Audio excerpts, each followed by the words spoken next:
Ministry of Environment and Forestry has developed a reducing emission from deforestation and forest degradation strategy and investment plan, a new forest policy, and a national forest management system framework, which sets out key priorities for financing and implementing its groundbreaking goals.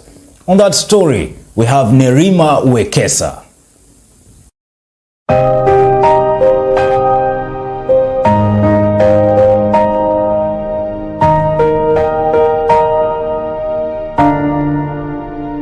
Climate change is posing an increasing threat to global socio-economic development and environmental sustainability. Climate change in Kenya is increasingly impacting the lives to Kenya's citizens and the environment. The city of Nairobi has warmed more than average warming in the African continent.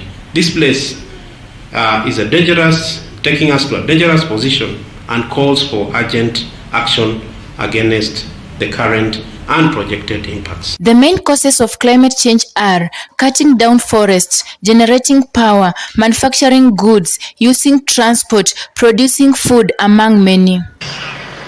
In Kenya, the big cause is cutting of trees. Most Kenyans practice deforestation than afforestation.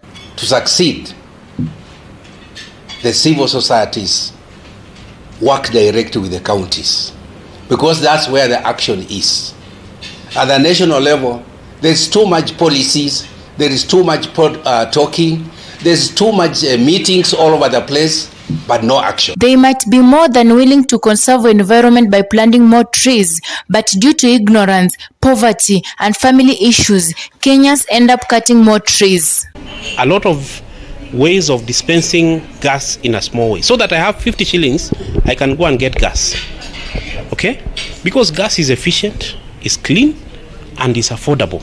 People cut trees because of poverty. There is no job opportunity among women and youth. Women and youth are the people to end poverty and drought in our communities and country through empowering them. Women need firewood to cook, charcoal to cook, and sell to get money, a place to cultivate a sukuma wiki and some cereals. Due to these reasons, the trees around will go down. Drought in our country is now a pandemic.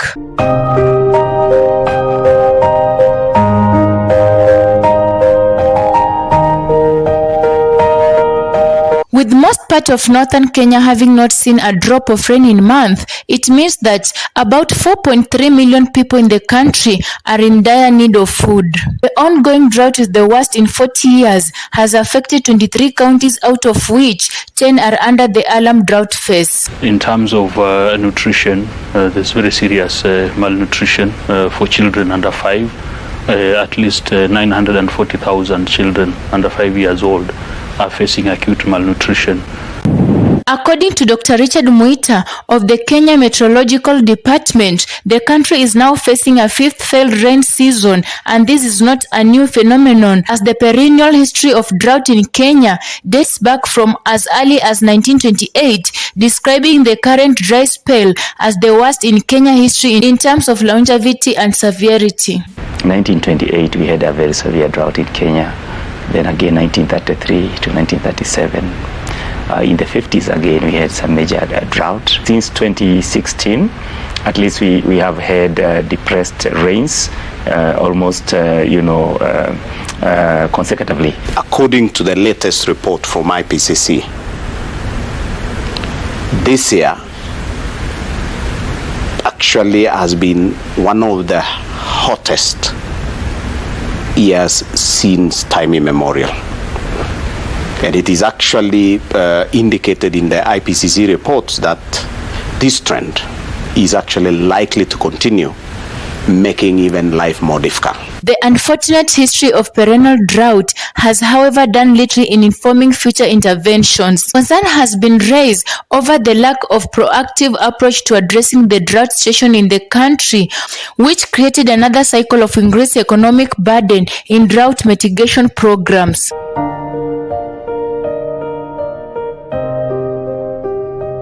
The Kenya Red Cross, for instance, has been engaged in an integrated drought management program, distributing food to over 275,000 people, cash transfer to about 116,560 people, animal offtake program across 13 counties, about 26,721, water provision of 480,000, and health interventions of about 500,000. But with the growing demand, coupled with the other factors such as the skyrocketing inflation rates, emergency interventions are no longer economically sustainable. So initially, we were looking at a family house, or rather a household of 6 or 5 people, to support them with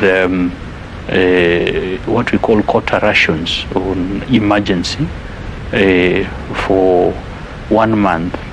We were budgeting around 5,500 to 6,000.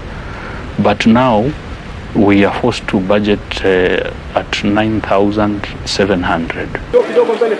During the last financial year, the government disbursed 4 billion shillings for hunger safety programs and 3.45 billion shillings for emergency relief. Another 950 million shillings was spent on livestock offtake, while 446 million shillings was used on water response activities and 3.23 million for Inua Jamii cash transfer program.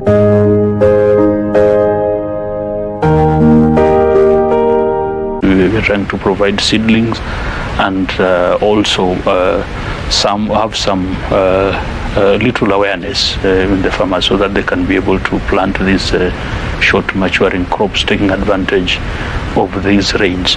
Having livestock breeds that can be able to survive in areas that are continuing to become drier, instituting more management responses in dryland areas, for example.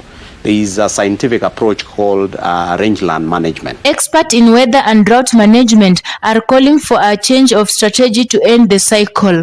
Nerima Wekesa for Maisha Prime News, Maisha Television.